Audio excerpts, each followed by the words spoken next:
काजू भुने हैं प्लेट में, विस्की गिलास में, उतरा है रामराज विधायक निवास में।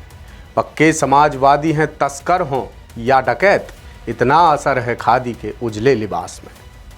सामाजिक और राजनीतिक आलोचना के प्रखर कवि और गजलकार अदम गोंडवी की ये रचना उस वक्त और भी प्रासंगिक हो जाती है जब खादी के कारनामों की चर्चा होती है।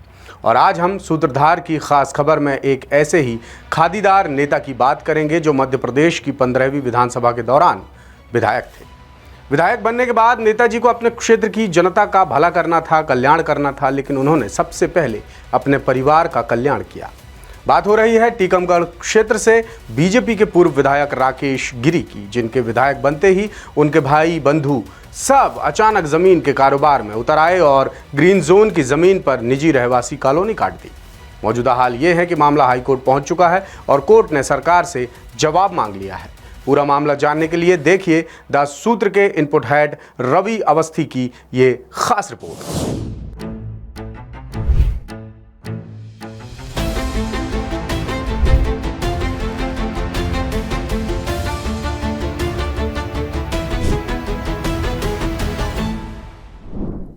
ये जमीन और इस पर कटी प्लॉटिंग और निर्माण देख रहे हैं आप। करीब 15 एकड़ ये जमीन टीकमगढ़ जिले के कारी में स्थित है, जिसे मध्य प्रदेश सरकार ने ग्रीन जोन घोषित किया था। यानी ये जमीन शहर की आबो हवा को स्वच्छ बनाए रखने के लिए सुरक्षित रखी गई थी। इस जमीन को टाउन एंड कंट्री प्लानिंग ने 2017 से 2031 तक की नगर विकास योजना में शामिल किया था। सरकार की योजना के मुताबिक यहाँ जलाशय बनना था और पौधे लगाकर जंगल तैयार करना था, लेकिन ये तस्वीरें गवाही दे रही हैं कि यहाँ निजी निर्माण को अंजाम दिया जा रहा है और कई सारे निर्माण यहाँ पर हो भी चुके हैं। ये सारा खेल टीकमगढ़ से बीजेपी के पूर्व विधायक राकेश गिरी के परिवार ने किया है, ऐसा दावा किया जा रहा है। गिरी के विधायक बनते ही उनके परिवार वालों की नजर इस जमीन पर पड़ी और ये जमीन हड़पने की साजिशें शुरू हो गईं। इसी साजिश के तहत आनन फानन में the managing Giri group of companies की स्थापना की गई, जिसके कई संचालक बनाए गए, जिनमें महेश साहू समेत पूर्व विधायक राकेश गिरी के भाई यशराज गिरी और करीबी रिश्तेदार चंद्र प्रकाश गिरी शामिल हैं। इस खेल की शुरुआत में महेश साहू की निजी जमीन चंद्र प्रकाश गिरी ने 98 लाख रुपए में खरीद ली। इसी के साथ कंपनी ने साहू की जमीन के पास स्थित सरकारी जमीनों को भी अपने कब्जे में ले लिया, जिसे आवासीय दर्शाकर सबसे पहले यहां प्लॉट्स काटे गए और बुकिंग शुरू कर दी गई। बीते 2 साल में देखते ही देखते ये जमीन ग्रीन जोन से सीमेंट कंक्रीट के जंगल में बदल गई, जहां फिलहाल करीब 1 दर्जन मकान बन चुके हैं और बाकी प्लॉट्स पर निर्माण काम और बुकिंग अभी भी जारी है। दावा किया जा रहा है कि ये सारा खेल राकेश गिरी के विधायक रहते हुआ है, जिसमें स्थानीय अधिकारियों की मिलीभगत से भी इनकार नहीं किया जा सकता। शक की सुई जिला प्रशासन के अफसरों पर इसलिए भी घूम रही है क्योंकि जब ग्रीन जोन पर निजी काम हो रहे थे तब अधिकारी गहरी नींद में सो रहे थे। अधिकारियों की नींद उस वक्त टूटी जब पिछले महीने मध्य प्रदेश हाईकोर्ट ने ग्रीन जोन में बन रही अवैध कॉलोनी को लेकर 4 हफ्ते में जवाब मांगा।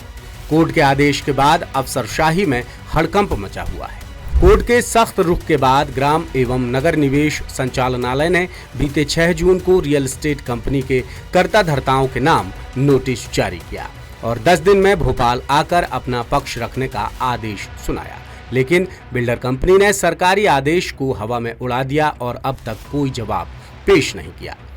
सबसे हैरानी की बात यह है कि कोर्ट ने ग्राम एवं नगर निवेश संचालनालय के आयुक्त को मामले में जरूरी कार्रवाई कर जवाब मांगा, लेकिन विभागीय अधिकारी जांच का जिम्मा एक दूसरे पर थोपने में लगे हुए हैं। नोटिस जारी किया ग्राम एवं नगर निवेश के संयुक्त संचालक विष्णु खरे ने, लेकिन जब द सूत्र ने उनसे पूछा तो वो साफ मुकर गए कि उन्होंने कोई नोटिस नहीं भेजा है। फिर जब हमने उन्हें नोटिस की कॉपी दिखाई तो वो कोई जवाब नहीं दे पाए। साथ ही कोर्ट के आदेश के बाद जवाब और जांच से जुड़ा सवाल पूछने पर विष्णु बोले कि हम मामले की जांच नहीं कर रहे हैं, नोटिस हाई कोर्ट के आदेश पर जारी किया है। वहीं जब हमने टीकमगढ़ कलेक्टर विवेक श्रोत्रिय से बात की तो वो बोले कि ये सारा मामला लैंड यूज चेंज की परमिशन से जुड़ा है, लिहाजा इसकी जांच ग्राम एवं नगर निवेश संचालनालय कर रहा होगा। यानी इतने संवेदनशील मामले में गजब की प्रशासनिक लापरवाही समझ में आ रही है, जिससे याचिकाकर्ता गोवर्धन लाल कोरी खासे निराश और हताश हैं। उन्होंने दासूत्र से खास बातचीत में कहा कि हाईकोर्ट ने 4 हफ्ते में जांच कर रिपोर्ट पेश करने का आदेश दिया था, लेकिन अब 2 महीने बीतने वाले हैं, मगर अब तक किसी भी विभाग ने कोई पहल नहीं की है। लिहाजा गोवर्धन अधिकारियों पर कंटेम्प्ट ऑफ कोर्ट का केस दर्ज कराने की तैयारी कर रहे हैं। बात यहीं खत्म नहीं होती। ग्रीन जोन की जमीन पर निजी निर्माण का मामला विधानसभा में भी उठ चुका है। टीकमगढ़ से कांग्रेस विधायक यादवेंद्र सिंह ने मामले को लेकर गंभीर सवाल उठाए थे। बकौल यादवेंद्र सिंह चंद्र प्रकाश गिरी पूर्व विधायक राकेश गिरी के करीबी रिश्तेदार हैं, और जब मामला सदन में उठा तो राकेश गिरी ने जमीन की रजिस्ट्री में चंद्र प्रकाश का नाम चढ़वा दिया। और भी हैरानी की बात यह है कि टीकमगढ़ एसडीओपी की जांच में चंद्र प्रकाश की धोखाधड़ी उजागर होने के बावजूद पुलिस एफआईआर दर्ज करने के बजाय आयकर विभाग से जांच कराने की बात कह रही है। एक और हैरान कर देने वाली बात यह भी है कि बिल्डर कंपनी के संचालक चंद्र प्रकाश गिरी का नाम बीपीएल यानी गरीबी रेखा के नीचे वाले कार्ड धारकों में शामिल है। वो सरकार से सामाजिक सुरक्षा, वृद्धावस्था पेंशन और मुफ्त का राशन भी ले रहे हैं। ऐसे में सवाल ये है कि ऐसा व्यक्ति 98 लाख रुपए की जमीन कैसे खरीद सकता है।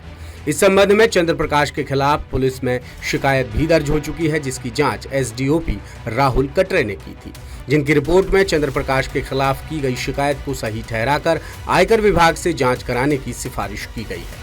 एसडीओपी की जांच रिपोर्ट के मुताबिक जमीन खरीदी के दौरान चंद्र प्रकाश बीपीएल कैटेगरी के तहत सरकारी योजना का फायदा ले रहे थे।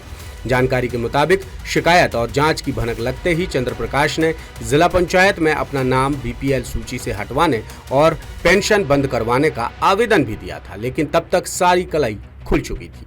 मामले में गिरी परिवार का पक्ष जानने के लिए हमने संबंधित लोगों को कॉल किया, लेकिन किसी ने कॉल रिसीव नहीं किया। कुल मिलाकर अभी भी कई सवाल हैं जिनके जवाब नहीं मिले हैं।